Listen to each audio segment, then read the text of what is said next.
Good morning mga kapatid. Andito naman po tayo para ipakita kung ano ang mga parts ng DIY batteryless lamp na ito. Of course, kailangan po natin magkaroon ng bulb.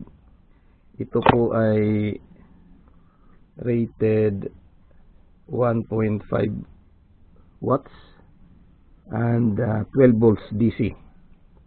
Kailangan po natin ng type C terminal input ito, at saka itong maliit na DC to DC boost step up converter. Yung input niya is 3.7 volts and yung default output voltage niya ay 12 volts. Pero pwede rin siyang iset sa 5 volts, 8 volts at saka 9 volts. So kung gagamitin mo ito kagad, ang lalabas from 3.7 volts to 12 volts. Ito naman po yung ating motor controller, yung pinaka-dimmer na gagamitin po natin pag switch on, switch off at saka kung i-dim po natin yung light. So of course kailangan din po natin ng receptacle ng bulb para dito, at saka itong utility box na mabibili po sa mga hardware stores, no? So ang kailangan lang po natin gawin dito ay bubutasan po itong utility box para mailagay po natin itong type C input input terminal. And then sa baba ilalagay po natin ito, ipipaste lang natin to sa baba diyan sa pinaka bottom para hindi po siya malaglag.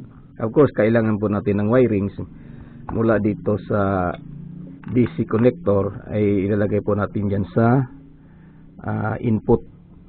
Nandito yung input ito. So dito mayroon kang positive, mayroon kang negative, so parang ganyan, ano. So ganito ilagay mo dyan, so soldahin natin yan, and then yung output naman ay yun ang para na doon sa bulb, sa terminal ng bulb dito sa loob. So ano po ba ang advantage ng ganitong klaseng solar lamp? Walang baterya katulad ng ibang ginagawa.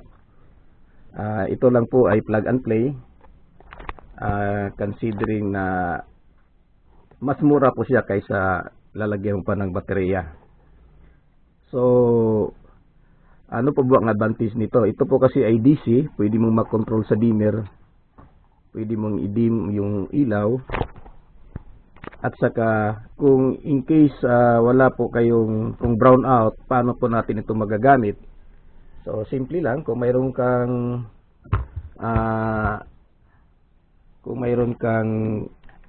power bank, or katulad nito, power bank, so ilagay lang yung isang wire dito sa terminal, and then yung isa naman ay isasaksak mo lang dito. Okay, so once na maisaksak mo na yan mula sa power bank ng mga cellphone, so pwede mo na siyang pailawin. Okay, so ganyan, ano. So pwede mong ma-dim, pwede mong ma-full, pwede mo ring i-dim. So kung gusto mong matulog na mahimbing, na hindi medyo maano yung ilaw,